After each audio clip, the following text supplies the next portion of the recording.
কাজটা ভালো করছিস না রে দুর্বা। তুই বলে যাস না, তোকে কিন্তু এই গ্রামেই থাকতে হবে।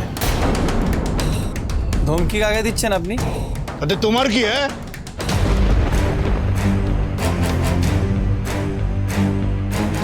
আমার তাতে কি, সেটা পরে সময় সুযোগ পেলে আপনাকে বুঝিয়ে দেব।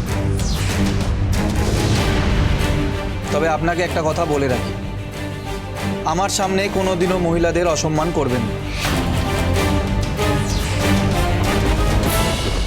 আর হ্যাঁ, আপনি আইনের কথা বলছিলেন না?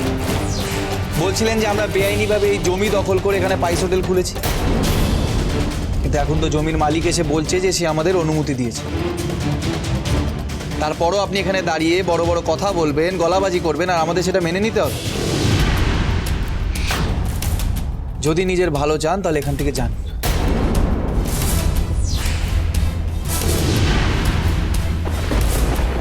শুনলি? হ্যাঁ, আমার গ্রামে দাঁড়িয়ে আমাকে হুমকি দিচ্ছে শঙ্করগড়। আরে তোমার কি হাল করতে পারি না তুমি নিজেও জানো না। কি করবেন আপনি? করুন, করুন।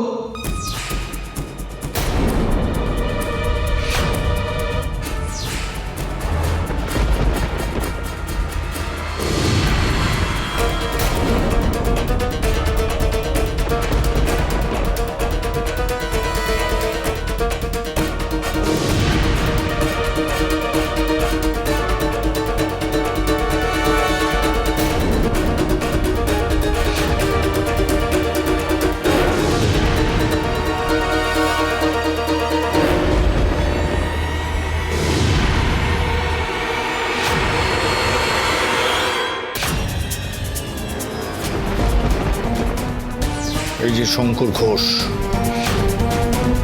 আমার গ্রামে দাঁড়িয়ে কেউ যদি আমার চোখের উপর চোখ রেখে কথা বলে না, তাহলে চোখটা আমি উপড়ে নিই। দেখো তোমার কি হাল করে।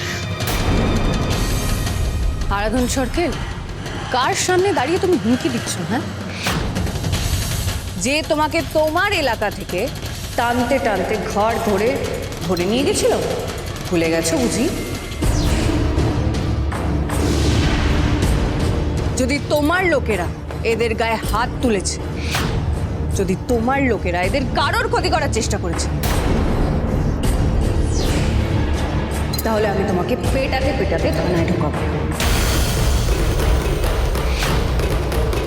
এই যে আরাধন সরকার, 1 থেকে 10 গুনবো, তার মধ্যে আপনি এখান থেকে চলে যান। বলে